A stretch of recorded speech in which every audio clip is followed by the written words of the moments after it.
face the flag and start the Pledge of Allegiance. You know, and all everybody stand up and there's the Pledge of Allegiance, and you sit back down and give them a smile.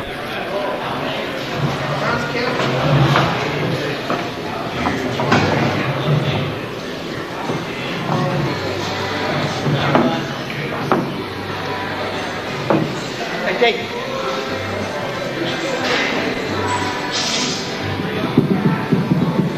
Haven't gotten yet in our community. You know, we've advertised it pretty well and had 2 D-Day programs where these have been presented personally by the French Consul General. So if anyone here doesn't have this Thank You America certificate from the French government, these are the forms that Gil also brought up for people to fill out and sign up on. We have a really interesting program. As it turns out, Friday is a mixed blessing because Fridays, can anybody say positively that parking was a little better than normal? Yeah. Okay, good. So that's part of the reason we have it on Friday. But that's the good news. The bad news is a lot of our employees have what they call compressed work days, and so they're off on Fridays. In fact, my entire senior management team, except one who's in an interview, are all off today. So, or not in town, whatever the case may be. So I won't have my normal greeting by Mr. Harper, the director. So that's kind of the mixed blessing that we have on a Friday. We have great parking for our people coming from out of the area, and I guess that a lot of our employees are on 3-day weekends. Well, you know, this is the 15th Veterans Forum that we will have had, and we are waiting. We have taped 13 of the other 14. We may have taped all 14, but we lost one of them somewhere. But we have 13 of them. And Congressman Frost is spearheading an effort to collect these different oral histories from all the wars, actually. And so we are going to have a ceremony here, just very modest, but with the participants from our other 14 forums. And by this time, it'll be the 15, because we'll have this one, of course, the 15. And I have like a ceremony or a presentation to him, so that as the congressman from this area, one of the congressmen from this area, he will take them and get them back to the Library of Congress to the oral history program. So this is our 15th Veterans Forum. Ozzy, I hear that the reason the secretary and the deputy are now having these up in Washington is some employee suggested it. I'd like you to find out if that employee got an incentive award of money. Because if he did, I should get it. I've been doing it a lot longer than anybody else in the country has been doing it. You know, so we started it 3.5 years ago.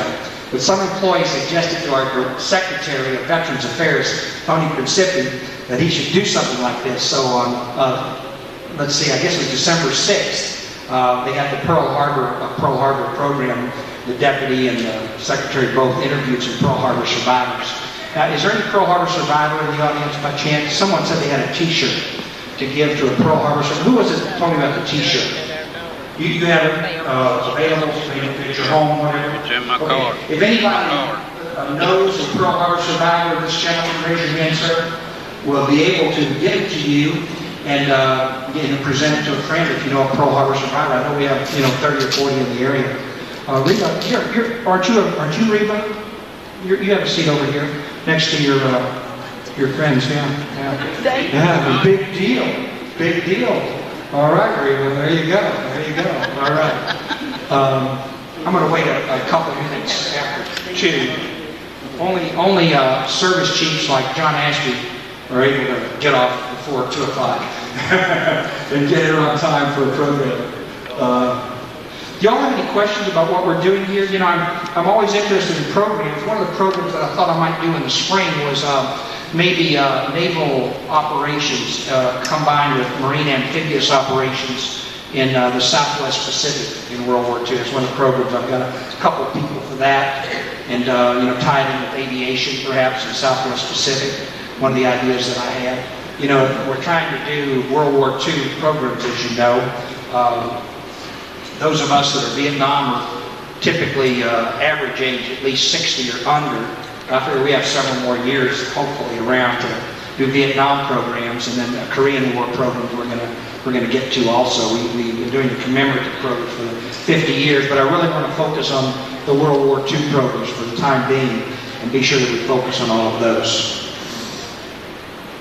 Well, it's 2 o'clock. You know, according to military precision, we're going to start on time. So we're going to go ahead and do our Pledge of Allegiance and also our invocation first. And it's obvious where our colors are. We don't have a posting of the colors typically, but we will start with that just a second.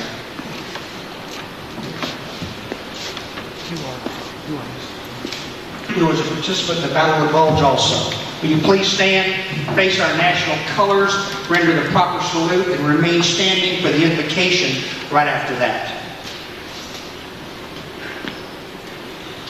I pledge allegiance to the flag of the United States of America and to the republic for which it stands, one nation, under God, indivisible, with liberty and justice for all. Thank you. Our invocation will be presented by Hollis Beeman, also a participant in the Battle of the Bulge. Hollis, if you'll come up here. Hollis is accompanied to this program today by his wife, Mary. Mary, we're delighted to have you with us. Thank you. Those that are covered, uncovered. Our most kind and gracious Heavenly Father, we thank you for the blessings of another day that you've given us. We thank you, Father, for as we assembled here in remembrance of the Battle of the Bulge. We thank you for those veterans that gave so much and sacrificed so much in this battle, and for the survivors, that you would be with them and their family. Then let's remember those that sacrificed their life, Father, to give their life for our freedom. That you pour out a special blessing upon them and their families, and may their souls rest in peace. I ask that you be with our servicemen and women throughout the land. Watch over and protect them. Those that are in harm's way, you put a hedge of protection around them, Father. We just thank you for the leaders of our country and nation, and our president, that they seek your guidance, and that you give them the wisdom and knowledge to lead our nation, and that they make the right decisions. Be with our patients that are in the hospital. Be with the doctors and nurses, that you give them wisdom as they administer and treat them, Father. We thank you for Brother Alan Harper and all the employees and volunteers, that you pour out a blessing upon them as they strive to make this the best unit that it can be. And then I thank you for Brother Alan Clark and his staff as they put these programs together. May your blessings be upon them and the families and friends that are gathered here today. Watch over, guide, and direct them in the path you'd have them go. I ask these things in thy name for his sake. Amen. Thank you very much. Please be seated.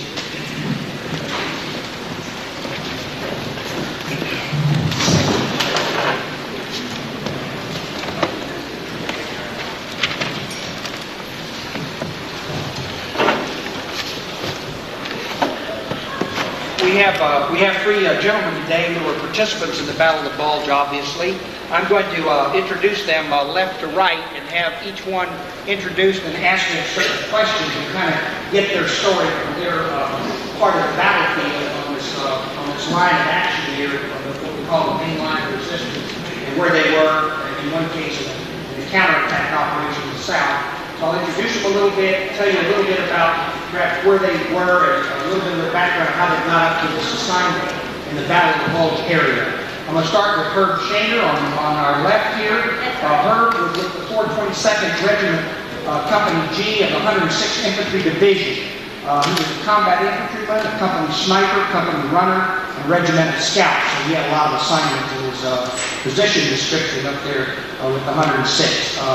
He graduated from high school in June 1942, and at age 18 was drafted out of Texas A&M, where he'd been a student. He had 4 years of high school ROTC, 2 summer ROTC camps, and 1 year in the A&M Corps. So you might say he had some basic training there before he went into the military. He left with 15,000 men in his division for England in October 1944 on the Queen Mary and the Aquitania. When he came back to civilian life after the military, he's been in the insurance agency business as an owner, and the business was taken over by his son, Michael. Michael, would you stand? And then Herbert's wife is here also today with us, Gloria Ann. Gloria Ann, would you please stand? I want to be sure you all turn around there. I want to make sure that you all meet the family members that do happen to be with our guests today. Thank you very much.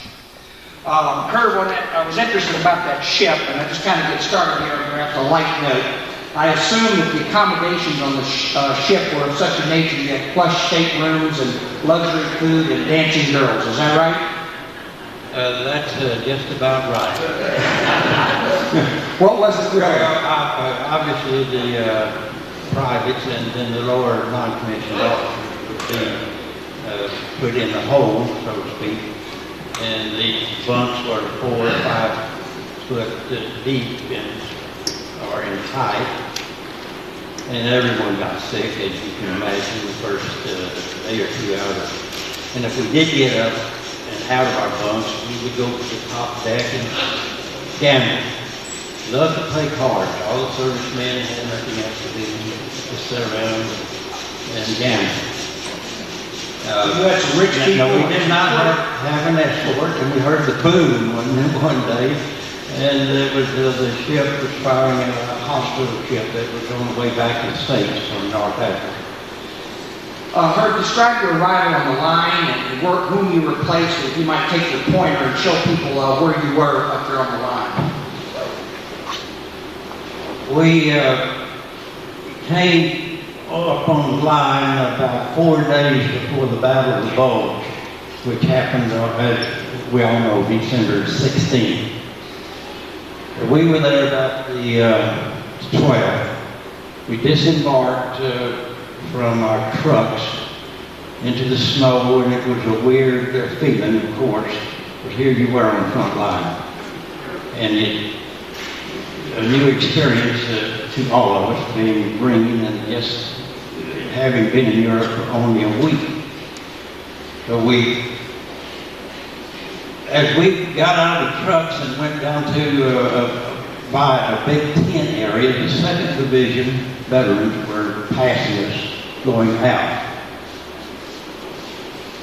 My company commander told me, as he pointed out a hut near a cement bunker, that I could stay inside the bunker with him, which was about 20 foot underground, or I could stay in one of the huts outside. A log hut that was about 3 or 4 foot high from the ground, where you could crawl in, and just a place to sleep and keep warm. It was a snowy scene there that day, for every day there in that area. One of the things that General Bowling, I'll introduce in a little bit here, but one of the things that General Bowling, you want to make your comment now about how the officers of the 106 showed up here. They were, new officers and somewhat green, as well as the whole division was, but how they showed up there in replacing the 2nd that you heard later on.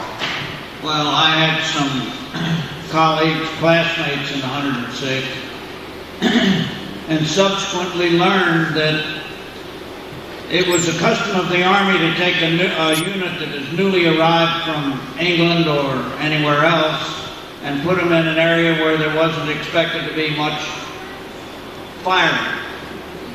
And so that the officers, some of the officers, I was told later by one of the officers who was in my prison camp, that some of the officers carried their foot lockers up to the front.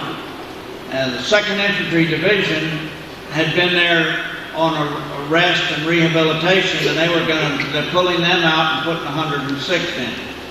So one of the tragedies of this whole thing of the Bulge is that they took a new unit and put it up on the front and told them that it really wasn't going to be too tough. It turned out to be the toughest place in the whole war. Herb, you want to tell us a little bit about what the weather was like up there? Well, obviously it was freezing and cold, and we had already been frozen just getting there in the back of the open trucks. But being young soldiers, well dressed, I felt like nobody was really complaining about the cold. They were thinking about where they were at that time. Now, I'd like to point out and explain about the 106. We covered 28 miles of front. And to our left, we were the northernmost unit of our division, Company G, on the northern flank. The flanks running north to south, 28 miles. Now that's nearly from here to Fort Worth. And 2 miles to our left and to the north was the 14th Cavalry. And they were in the Ocean Gap. We had to make a patrol every 4 hours to make contact with this cavalry group. And then above them, after another 5-mile distance, was the 99th Division, and then the 2nd Division, which we had just replaced. And the 2 of the divisions covered 5 miles. They covered 5 miles, and this Green Division covered 28 miles from here to Fort Worth. So the 2 divisions covered, say, from here to Kimball High School. Well, they held, of course, and they had, as it turned out, they had the greatest concentration of artillery in the war to support them. Now, on our flanks were obviously open with this small cavalry group covering 5 miles. They were stationed in little huts in the little valleys, in the little houses. And the Germans had no trouble whatsoever. They were sending armor in there and routing them, and the first day they were gone.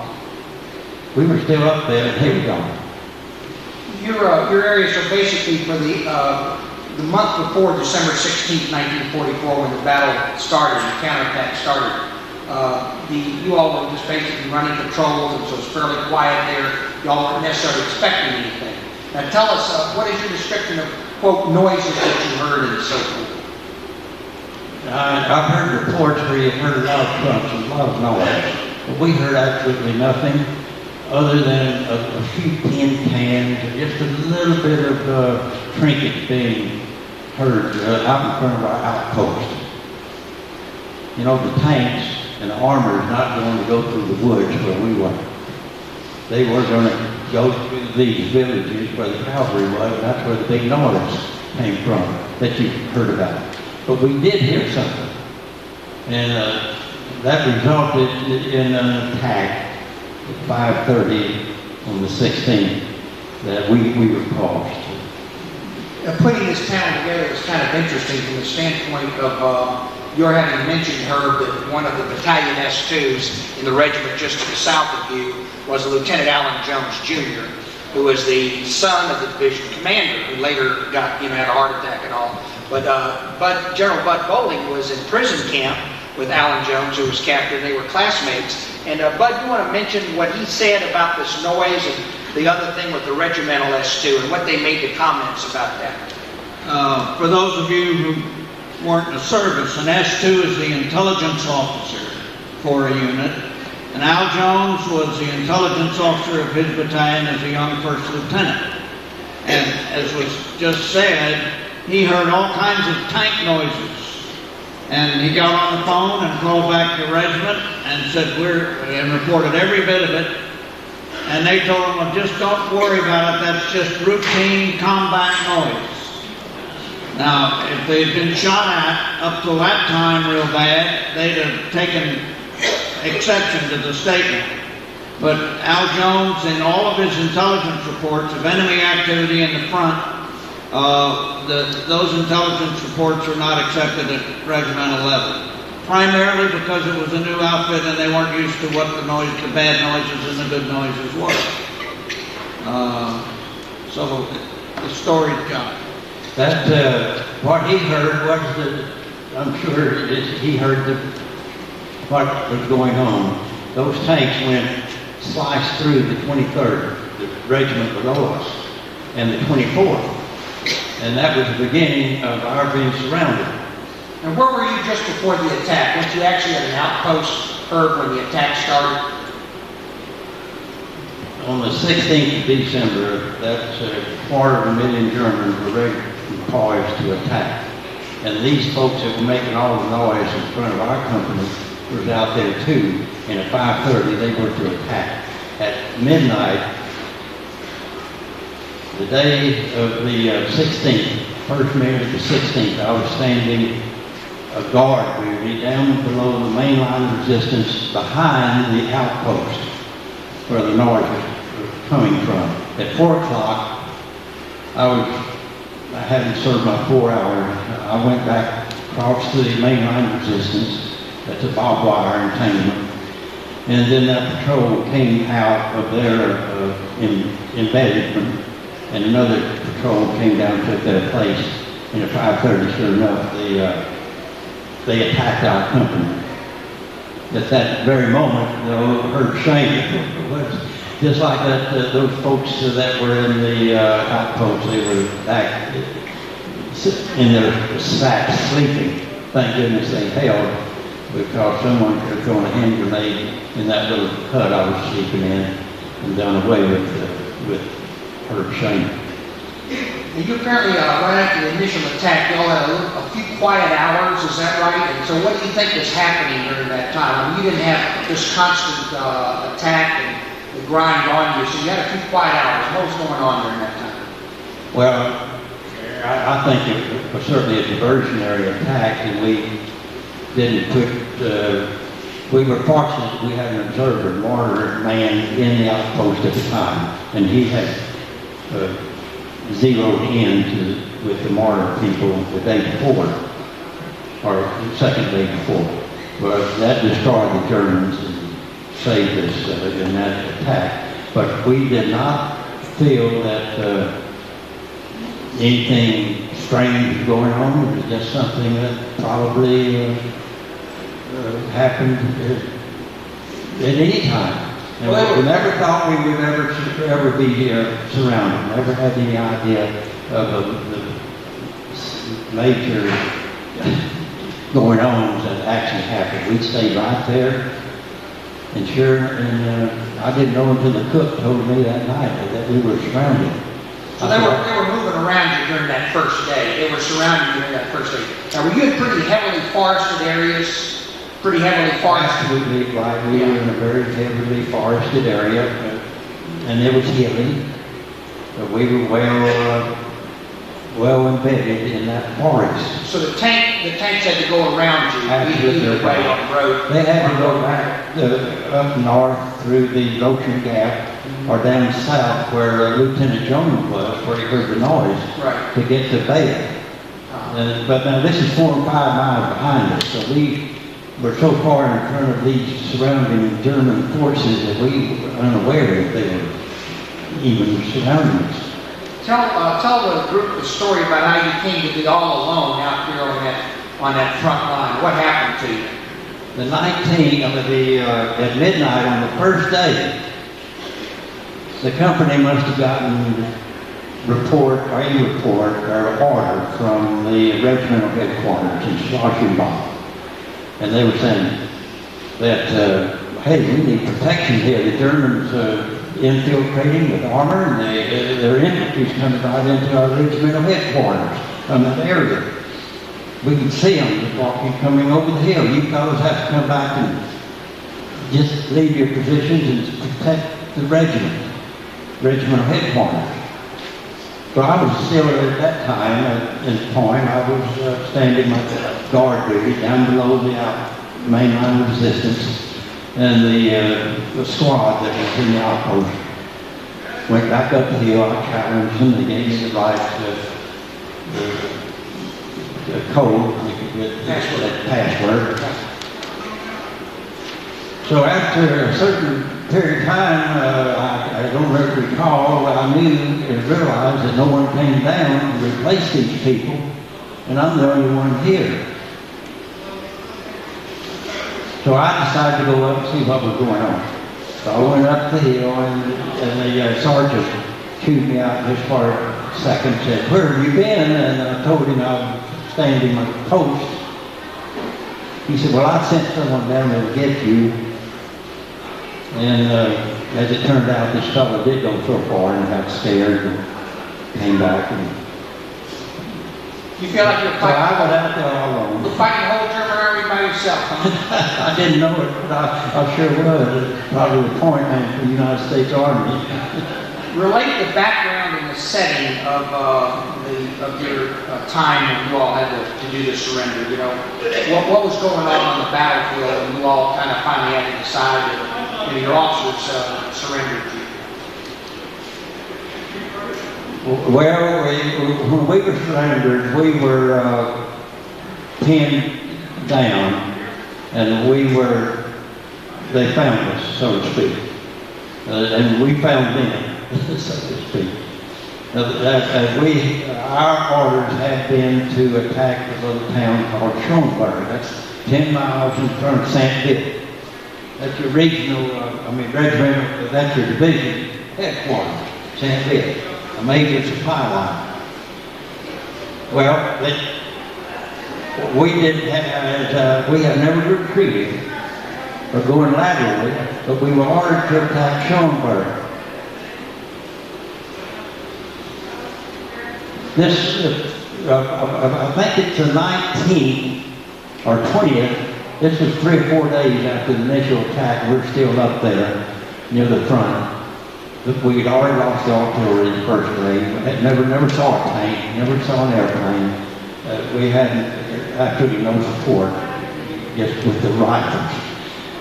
We were in the woods, and as day broke, a German tank sat just a few yards outside of the edge of our woods. But we knew we couldn't be seen by that German tank right here under his nose, so we all got up and knew the best way to protect ourselves was to cross, although it wasn't the best idea, in front of the tank and run 100 yards into some woods and ravine that sloped where the tank couldn't penetrate. Well, we got over there and found another unit that was an anti-aircraft unit. Got sort of mad as hell, so to speak, but we were the Green 106 Infantry. Now, when we were talking about this, Herb, you mentioned the story about there was a truce for a while when we had to come out and get a wounded German soldier. And then so one of your officers had a conversation with German officer. What did that German officer tell your officer at that time? You had about 500 men around your area and left out of your regiment at this time. By now it was the 20th of the December. By the 19th, most of the men had been surrendered and already been corralled by the Germans. Well, we were dug in and we kept hearing some cries out in front of us in a valley and some deep weeds. It was a German that was shot. And he was moaning and crying and hollering, Wasser, Wasser. And somewhere up at the other end of the woods that we were in, I suppose that a German came over with a white flag to speak to our officers in that area. And they wanted to have a truce to pick up the wounded from both sides. And as they talked, the German told them that they had our position zeroed in with their artillery. And suggested that he suggested surrender. Well, there was a very interesting story here that General Bud Boeing and his classmate General Hal Carpenter will find interesting, that your officers did it the democratic way in this case, and I'm being, They took a vote, literally took a vote as to whether they were going to surrender or not. Yes, they did. As I already mentioned, we were out to support of any kind here, other than just the foot soldier. And they voted to continue on. But two officers did not. All the officers voted, and then two of them voted. Later after the war, I talked to one of the officers, which was my captain, and he said he wanted to just wait a couple more days to see what would happen. Up to this point, we expected the 7th Armored Division to come to our rescue. They were attacked, Schoenberg from one side, and we would attack from the other. And when we heard all the tanks, it made us feel that maybe we would be liberated or relieved in this situation. But all that we heard was more advancing German tanks. And when the officers could see that wounded men with no medical help, I think they thought it best to save what they could under these circumstances. Well, all three of our participants, they ended up being prisoners of war. Herb was captured at that time. I'd like to go on to the middle area, the 28th Infantry Division area, and introduce Alvin Holcraft here, who was drafted in 1943 while a student at Stanton Military Academy in Virginia. He entered the military after finishing 12th grade. He entered the military through the infantry training and originally went to Scotland on the Queen Mary. His wife Juanita is here. Would you stand, Juanita? Juanita's here. Turn around. She's basically runs the ex-prisoner, former prisoner of war organization as secretary and does a lot of hard work for that organization. Thank you for being here, Juanita. I'm going to cover some of the background just that I know and just keep it going, Alvin. You were assigned originally as an MP with the 28th Infantry Division, which was originally supposed to be the assault division at Omaha Beach for D-Day. The mission changed in the last few days or whatever, and you were made as the only division in England that was under General Patton's command when they had that diversionary operation over there where it was part of the propaganda and so forth. It was the only division under his command, and eventually the division landed at Omaha Beach in July 44. And you became a line infantryman with heavy action, carrying a bazooka against SS troops, Hill number 210 at St. Lo.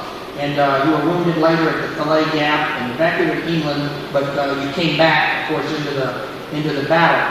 But it was at this time that, after that Hill 210 battle, that you indicated that the division commander was relieved. The next one was killed in action. And then your third one at that time was this General Norman D. Cota, which we'll come back to with a comment that General Bowling also has about General Cota.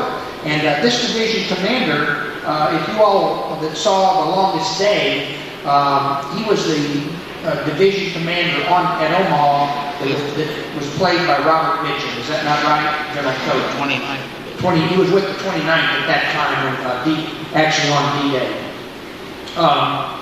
You came after you had this action at St. Lo, which is over, to the south and west of the Omaha and Utah beaches and so forth.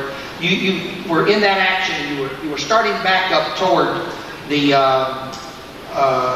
moving out with the units and all. And you said you went up to a rise.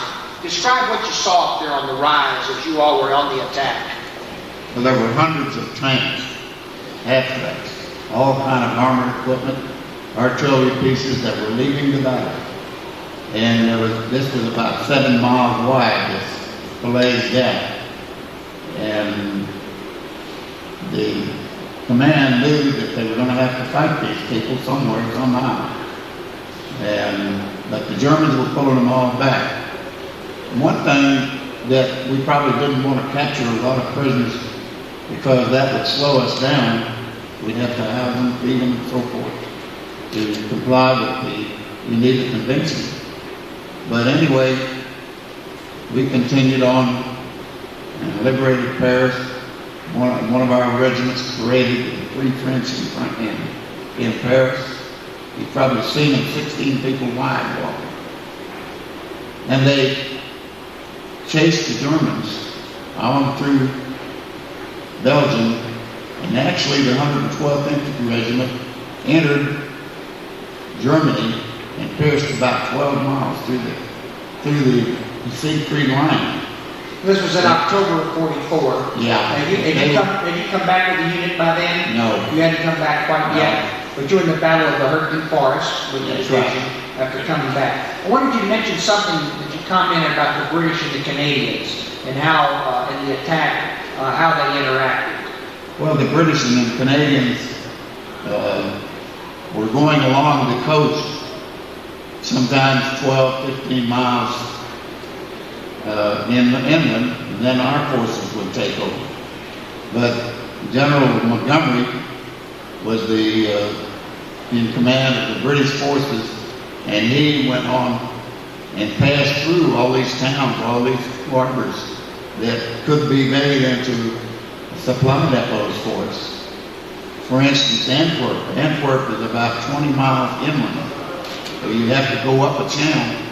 There's a big island there that had 50,000 Germans in it with lots of artillery. So they couldn't sweep the mines out of that channel. They couldn't bring the ships in there. And even the Canadians, they put the port back in order to function well, but they couldn't get the ships up there to unload them, which I think is a terrible thing, because it was a long, drawn-out, desperate supply problem. I'm going to get you to the Battle of Bulge and where you were on the 15th, but I want to ask you one more question before I get you up on the lines up there in your ropes. And you told me the story of your personal encounter with General Patton. And it's amazing how many people have had some kind of encounter with General Patton. It's obviously he was a fast mover and he got around the battlefield. But tell me that story at that intersection where you were directing traffic one time. General Patton came up on the line and was telling these regimental and battalion officers what he wanted them to take out there. And some GI said, well, why don't you lead us, General? And he says, come on, let's go. The body was going right on. Because he would do anything that he asked anybody else to do. And the sergeant says, no, we'll take care of this, you take care of the stuff back there. But then he tried to get you reassigned one time? Yes, I was on a traffic post, and you could hear his fancy horn and everything coming, chrome-plated, whole deal. He drove up, and I knew that he was looking for people that could drive. Drive the tanks. Drive, well, that's what he said. He didn't say, can you drive tanks? He said, do you have a driver's license? Yes. I had a driver's license that was qualified for motorcycles all the way up to 90-ton tank and a 90-ton tank retriever with the tank on it. So when he asked me for my driver's license, he said, I'm relieving you of your post. Get in. I said, sir, would it be better for me to be here? Could I speak? He says, yes. I said, would it be better to have me on a post out here, where every time that we come out here on duty, we are told what the battle plan is and where various units are. So would I be more valuable as one tank driver, or would it be good to get a troop of 10 tanks up there? So he said, as you were, soldier, saluted me the way he went. So you made your case as the general? Yeah. All right. I didn't like tank riding tanks either. Good going, Alvin. Okay. Give me the setting for where you were. You had your pointer up there. You were down near this area here. You were the division. The 28th was along the line here, of course, and right around this area, just west of the Ore River, Germany here, and then the 28th was there. So you'll take it from there, December 15th when the attack started. The attack started in December the 16th in the morning, early in the morning. We had reported repeatedly back to the 20th Corps, and General Dakota actually went all the way back to Army intelligence, and they wouldn't accept anything of not. Only 600 soldiers over there facing you. But when the battle started, we were only allowed to have basic ammunition loads. They did not resupply us, but we interrupted them enough that it took them a long time to get where they wanted to go. The battle was actually planned long before that for us. And we kept going back, and right about there is where Wilkes was, where the division headquarters was. And on the 22nd, they decided that they better evacuate the headquarters. So they had us come back into France and regroup back there. The 110th Regiment folded back like a hinge on this line here. There's a escarpment there. The 112th fought a delaying action way all the way across the battle up to this side on another escarpment. So the battle was contained. The tank commander of the German plasmas, SS unit, wanted to go on, and he went till his tanks ran out of gasoline. And of course the weather changed then, and the Air Force was able to really do business with them. One of their major objectives, of course, was those fuel depots they were trying to find. You indicated that they never found those fuel depots. No, the fuel depot was behind this area here. They never got that far. And he never got there. And So your last orders, Alvin, out there in the front, as the Germans were moving in near Welch, your last orders were to regroup, right? That's correct. They kind of told you to make it in small groups, is that that's right. Break up in 2s and 3s and filter on through the forest. But your orders were not to surrender, they were to make your way back and regroup. That was your That's what I was your supposed to do. regimental orders. I was the rear guard. And then your final orders were to get back to France on your own with several other people. That's right. Okay, tell me what happened December 21st, the circumstances and the area and everything as to how you found yourself captured by the Germans. I and my partner came out the edge of the route of the forest, and there was a big area there of farmland. We watched 3 people walking down a little road towards this group of farmhouses on the side of the road.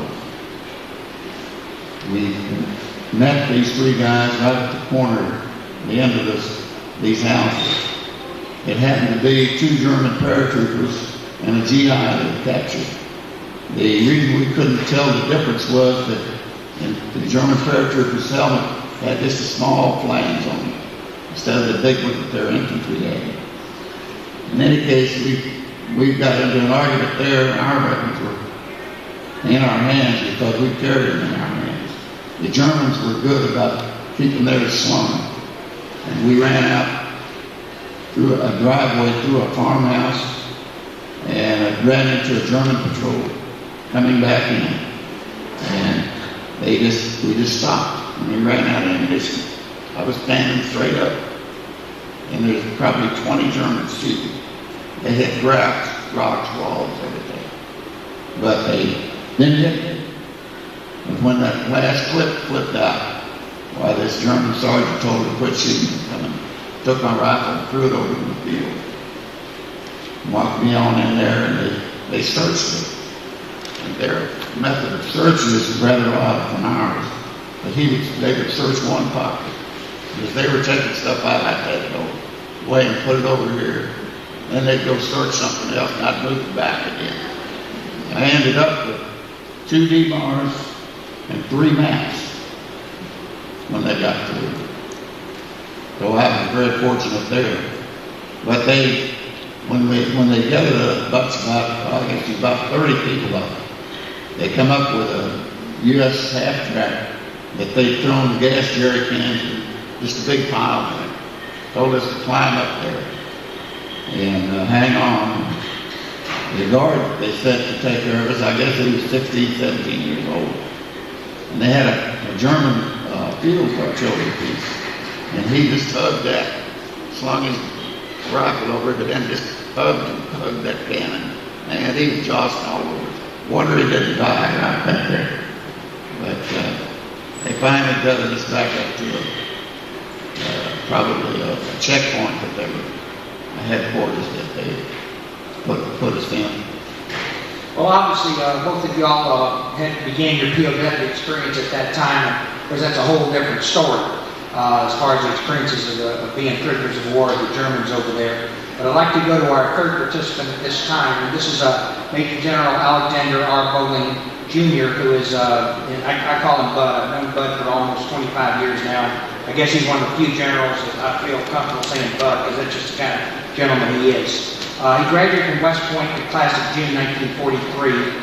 He came across Utah Beach with his division, the 94th Infantry Division, and went into action in the Brittany Peninsula, which is over near Cherbourg, which is to the west of the D-Day beaches. In August 1944, he was a platoon leader. Just to tell you a little bit about his own background, after his Battle of the Bulge activity and the counterattack and his being captured as a prisoner himself, he came back and became a company commander in his father's division, which was the 84th Division on the line in the Battle of the Bulge, and then was a 30-year career man in the United States Army. So retiring as a two-star general, he obviously has a very extensive resume. Suffice it to say that he had an extremely important and continuing responsible position in the United States military, and speaks several languages, taught at West Point, ran the admissions division at West Point. But one of the most interesting stories about him that relates to my war is that on 24 hours notice, right after the Tet Offensive, President Johnson ordered a brigade of the 82nd Airborne at Fort Bragg to go to Vietnam. And so General Bowling, I believe you were one star then, literally took a brigade, you were Major General? Colonel at that time, took a brigade of the 82nd Airborne with 24 hours notice to Vietnam as the backup reinforcements there, and retired in 1973. I'd like to start the question with you, General, and I might say, you know, you look at the General's resume again, and it makes all of us feel like we don't have much of a military resume. He's got 2 Distinguished Service Medals, 3 Silver Stars, and wounded with Purple Hearts and everything. I'd like you to describe a little bit of that fighting in the hedgerows before you went over to the Bulge area, General. Well, where the initial attack beaches were, Normandy and Utah Beach, the terrain was configured by squares that were all surrounded by high berms called hedgerows, so that if you reached a hedgerow, which usually had a lane between it and the next hedgerow, you were pretty sure that 100 feet away, or 100 yards away at the most, was the enemy. So hedgerow fighting was really 100 yards at a time, and the 28th was involved in that, I'm sure, with the hedgerow fighting. And it was traumatic, but nowhere near as traumatic as what those 2 divisions encountered in the Bulge. I'd like to, when the Battle of Bulge started, you all were, you can show us about where you were, and I'd like you to tell Alvin your encounter with this division commander. I guess Alvin had already been captured, and the division had been moving out. They'd been following their orders to regroup back toward France. And tell them about how you met his division commander. Okay. When the 94th landed, they turned it south towards the 2 key submarine bases at Saint-Nazaire and Lorient. So that we fought in a very delightful fall atmosphere down there initially, and in early December they started us north to finish out the attack towards Berlin. During our travel, and just as we were settling in the 3rd Army, the Bulge occurred. I was not a participant in those initial days. There were 2 divisions that really got hit the hardest. One was the 106th and the other was the 28th. And they were hit by 20 times as many troops as they had defending the thing. It was just an amazing attack, an attack in which Hitler expected to win the war, which he didn't do. We were on the south of that Bulge there, getting ready to counterattack up along the Moselle River towards Trier, and all of a sudden they came in. I was acting company commander, and they said, "Now we want you to take your company in these 2 cattle vans," and there were 18-wheelers, cattle vans, and here's a strip map, and you're going to Stenay. Now, I had heard of none of that, nor did I know much about what had occurred during the Bulge. But they put 100 men, 50 men in each cattle van, and I got in the front seat with a scared, very, very scared driver. And we drove up the road into nighttime, and all the way up the road we could hear the artillery fire coming down. So all of a sudden I saw a sign that said Schnee, turn right. That was towards that artillery fire. That driver took a dim view of that. But because I outweighed him, I said, all right, we're going to go to the right here. And so we went to the right with these two 18-wheelers down a tiny little road and found this town called Schnee. We got out, the first sergeant came over and he said, what do we do? And I said, form a line, pointing which way. We didn't even know which way to point. So I figured we ought to point towards where Germany was, so we formed a line and in the middle of the dark, and it was cold, as you all well know, and we spent the rest of the night trying to find the Germans. As dawn was breaking, I heard some noise and I turned around and grabbed my gun and I was all ready to shoot the bad people, and I heard this voice that says, where in the hell's the men's room around here? That made my war. That fellow was a brigadier general at the time by the name of Dan Coda, and he commanded the 28th Infantry Division. And this was the commanding general of the 28th Infantry Division, up on the front lines with high morale. And I stood up and reported to him, and because I'm an Army brat, my dad had 38 years and decided not to make a career of it. And I knew his son very well. Now, Hal, didn't we know young Dan Coda in West Point? And I knew his son. So I reported in true military fashion, cold, and he says, okay, and he briefed me. The Germans are that way. This was the confusion that we had. When we formed a line and he walked among my troops and made their war because morale was low, it was cold, we didn't know where the bad guys were, and consequently, General Coda's very presence inspired the guys to stay there. We did not get in any firefights there, and ultimately they took us back because we were starting the counterattack, and we started up the Moselle River. So January 15th, and here's the Moselle right here. So somewhere around here, you're on January 15th, you found yourself, and your battalion commander, who was an A&M graduate, gave you an order related to a company that you were supposed to make your way toward. So let's start that story, if we may, going toward the company. Our objective, now that I was back with the 94th, was to work our way up the right side of the Moselle. Ice was this thick on the banks, and we hit a little town of Nennig, Germany. We had been told, and once again, as you read all the newspapers about how our intelligence is improving, that's the best thing that's happened in this war so far, because we had been told by our intelligence people that we were fighting the 416th Folks Grenadiers. Those are 65 and older, almost my age. And so we didn't anticipate any difficulty. The Germans had sneaked the 11th Panzer Division in there without telling us. And as we got into the town of Nennig, all Hades broke loose. Colonel Clute, Texas A&M graduate, I mean, we very old as far as I was concerned. He must have been at least 28 or 29. And he turned around to me and said, Bowling, you can adjust artillery fire. L Company is surrounded. I want you to go find them. So that's the objective that I had, to find Captain Smith and L Company of the 302nd Infantry Regiment. And as I told Alan the other day, I didn't find him because I was wounded, captured, by the 11th Panzer Division en route, and the next time I saw Captain Smith, he was a consul in Belém, Brazil, and when I walked up to him and I noticed that it was the same person, I said, well, I finally found you. It took you a long time.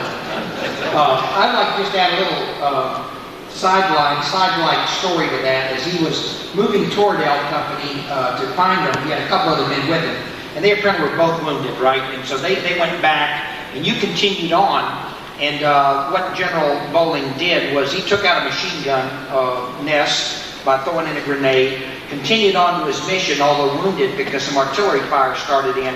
And he was working his way across these grounds. And tell them exactly how you were captured after you threw that machine grenade in. I had an instrument corporal and a radio operator with me, and the instrument corporal was shot in the legs. And so I told the radio operator to get him back to battalion headquarters and find a doctor. And so I was going through the snow. The snow was about a foot deep on my stomach and wounded. And needless to say, looking where I was crawling, and all of a sudden looked up and there were about 50 black boots around me. And the only thing I could think to say, having been in the top section in German at West Point, was "Nicht schießen," don't shoot. And the first thing I heard from a German soldier was "Krieg nicht gut," war's no good. So I realized that the morale of the front lines of 11th Panzer Division was pretty low at that time, even though they hadn't lost that particular fight yet. Now, when did you decide you were going to escape? When did I decide? Yeah, when did you decide? Oh, you always plan on that because you get hungry. Yeah. And I figured if at any time, if I could escape and get 10 miles away from camp, the Germans would feed me in order to interrogate me. You see, if I were recaptured. But we got away from Limburg, made a plan there, and that didn't work. And then they put us in boxcars and took us to Hammelburg. And we spent all of our time, Bob Johnson, who's from 376th Infantry. Yes, I just met him. Bob Johnson was in the 376th Infantry and was captured in that counterattack. And we just spent every moment talking about getting away. Now, tell me, it was kind of interesting about the honor among professional soldiers. I mean, we know they did a lot of bad things to our people, and I've just read some stories of Stars and Stripes at Alvin Gate about shooting people wounded on the battlefield. But the sergeant was going to interrogate you, and tell that little anecdote about that. Well, I was wounded, and they eventually got me back to division rear head echelon. And I ran into a lieutenant colonel and figured out that he was probably the division adjutant general. And he asked me if I spoke German, and I said yes, a little. And he said, well, this master sergeant's going to take care of you. We are giving you his bed. So they fixed my wounds again. All they had was sulfa and paper. They had no medicine. And they put me in the thing, and in the room, and we chatted. He was writing his girlfriend. And we bet 50,000 marks. He bet that the Germans would win, and I bet that we'd win, and I have yet to collect it. But that's when I saw that the morale in the rear echelon was still high, which was unusual that late in the war. And so I asked to go out to side for a minute. He let me go without following me. So since he wasn't following me, I just kept going. I was retaken an hour later, and this master sergeant pulled out his pistol and held it to my head. And the only thing I could think of at the time was, boy, I sure would like that for a souvenir. Now, that shows you how dumb you are when you're playing. But the window upstairs went up, and the lieutenant colonel said, bring the prisoner here, and this is almost like Hollywood. I walked in, he says, we know that you're regular Army from your serial number, and we know that you should try to escape, and I have just talked about your effort to escape with the division commander, and he has told me that he wants to extend his congratulations for your effort. Now, I paid that guy back, because after I escaped, can I tell us the sequel? Yeah. After I escaped, I joined a rifle company and ended up the war on the Elbe River, and then in occupation I had 5 little dwarfs right near the Elbe River where we were supposed to screen all the Germans coming back trying to get back to their farms. And I put out the word that I wanted anyone from the 11th Panzer Division brought to my CP. And they'd bring these scared young guys up to the CP, and I'd sit them down in a chair, and I had a chair. After the war you can have a chair. And I had an office and a chair, and I sat them down, and I told them the story of this magnificent division commander of the 11th Panzer Division, and how well I had been treated by that unit, and what the division commander had done. And then I gave them each a carton of cigarettes, which were free to the frontline troops, and some candy bars, and told them, wished them luck, and when they left there, they were nervous wrecks, really. Well, I'd like to have one more story from General Bowling, and then have one last comment from each of the three of you, starting with you, Herb. Anything you want to say about your service, about your people that you serve with, same thing, Alvin and General Bowling. But going back to how these stories tie together, this Lieutenant Alvin Jones was in the prison camp that General Bud Bowling ended up being in also, 1,600 men officers in that camp. Tell the audience, Bud, what you were able to tell Lieutenant Alvin Jones when you were in prison camp together. Well, I knew Lynn, his wife, they were married right after he graduated. And so when I got correspondence during the war, I found out that Lynn had had a child.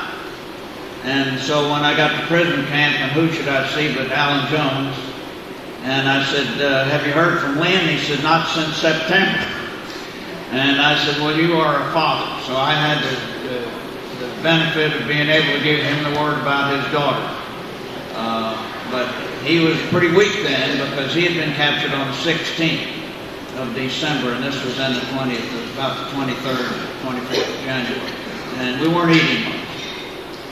Thank you, Bud. I'd like to have one last comment from each of you, saying anything you'd like to do to wrap up your stories. General Bowling touched on something that appealed to me. How would the Germans treat you when you surrendered? We came down marching with no helmets. We buried and got rid of all of our, disassembled our weapons. And one of the Germans started taking the watches off of us Americans, and I know our cooks did the same thing to the Germans when we were in battle. But it wasn't but just a second or two that one of the young 20-year-old, I suppose, or 22-year-old non-coms, or German non-coms, forbid the German to even touch us, and made him give the watches back to us. And I remember that. I felt better. I didn't know at the time on the 17th, that thereabouts, that Piper and a bunch of his folks had driven through and intercepted some artillery men coming down to help in the defense of St. Pitt, and shot them all up at Malmö. So I felt very fortunate when that happened. Alvin, would you like to give us a closing comment, please? Well, it's a humbling experience. And at any second, you know that they can just do away with you anyway, without any responsibility for anything. I'd like to leap forward to where I was liberated by the Russian army. They came to Stalag 4B, which is about 10 miles from the Elbe River, and that's where they were to meet the American troops. But when this Russian lieutenant came up with 2 Lend-Lease tanks, German tanks, great big red stars on them, and he sent one way and one the other to run the fence down. And then he reported to a Russian general who was a senior officer in the Russian compound, which was probably 20 or 25,000 of them. The next man was a British major, and he saluted each one, but he saluted and hugged and kissed the general, and then he just saluted the British guy. He saluted the American officer, and grabbed him and hugged and kissed him too. And then he stepped before a Romanian officer, and he just sort of looked through him like he was a piece of glass. And the 5th guy was an Italian officer, and he spit in his face just that quick. It had no grease and no use for Italians.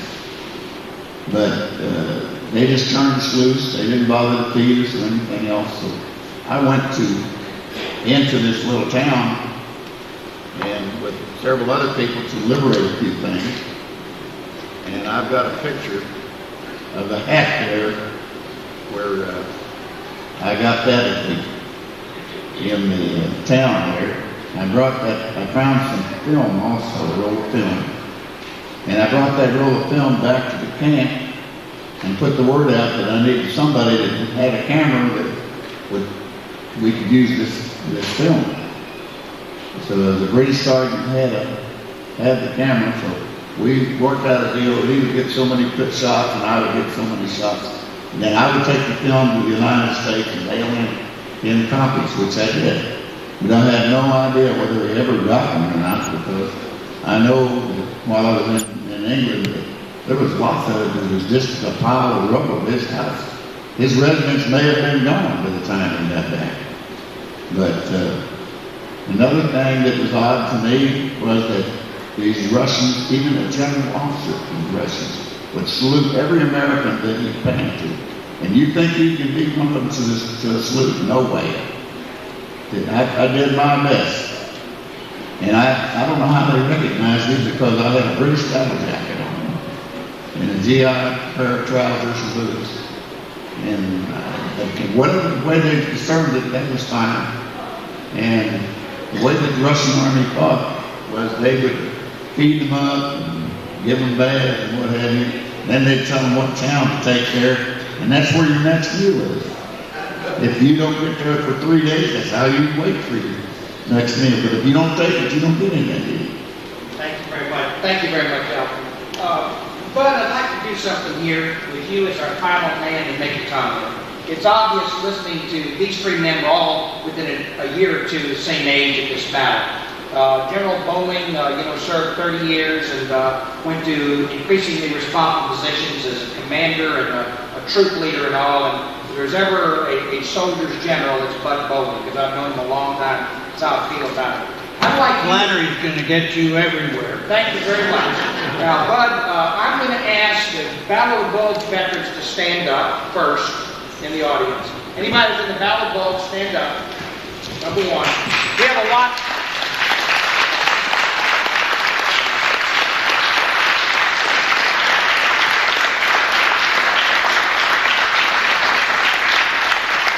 That's fine. Stay standing. Now I want all World War II veterans in the audience to stand up. And General Bowling, I want you to tell them how you feel about them, the ethic and everything about the men that served in World War II with you, and how you feel as a leader all those 30 years about these kind of men that are in our audience. Would you do that, sir? But all the World War II veterans, besides Battle of Bulge, all of you stand up. Are there any more? Because that's about it. Okay. Well, I'd like you to close, General Bowling. You would. Please. Well, I have no words that will appropriately tell you how proud I am to have been with the men who participated in the fighting in World War II. From Hal Parker, my good friend and classmate, to Sergeant Tom Phillips, who just called me on the phone. Hadn't seen him for 30 years, 40 years, whatever it is, to tell me his wife had died. Please sit down. We're all over. I'm 80. Now, there was someone who told me today that he was only 19. Heck, I was 20. I was much older. But it is always an honor. There's something else I'd like to say, though. I've had, in the time that I was in the service, the honor also to serve in other wars, twice in Vietnam, and I commanded those troops of the 82nd Airborne who were sent over by President Johnson on 24 hours notice. The American soldier is unequaled anywhere in the world, regardless of his generation.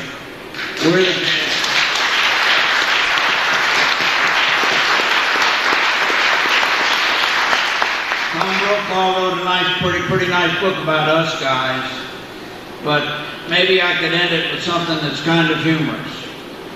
In Vietnam, we were wading through the mud, rice paddies, looking for mines with a clothes hanger. And I jumped in Well, I remember Dan Coda being up with the troops, and I jumped in with this guy, and I said, "How you doing, trooper?" He says, "Airborne, sir." And that's what they're supposed to say in the 82nd anyway. And I said, "Well, what were you before you got into service?" He said, "Sir, I was a hippie."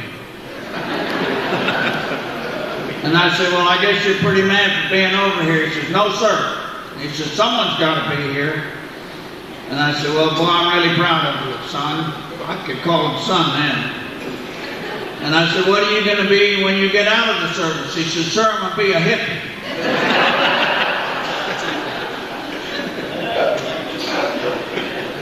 And so I got a piece of paper and I wrote my name and my home address on it, and I said, "If you ever get in any trouble because you're a hippie, you call me and I'm going to come get you out of it." Because he had earned it. And so the troops in Vietnam, the troops in Korea, the troops, I just got back from Fort Bragg to say goodbye to my old outfit that's now in Afghanistan. They're all fantastic. And you know where they got all that instruction from? Us. Because you're the beginning of this series of wars, and you can stand tall. Thank you very much.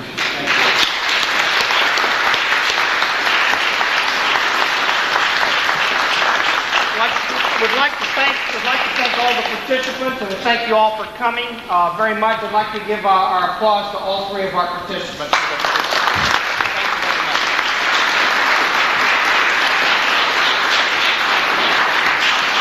I'd like to have the Battle of Bulge people in the room, which is a lot of people. We're proud to have you come up and just kind of be around the stage. John, if we could, before we take the pictures, we could take the mics down and maybe clear the water off. And if you all would kind of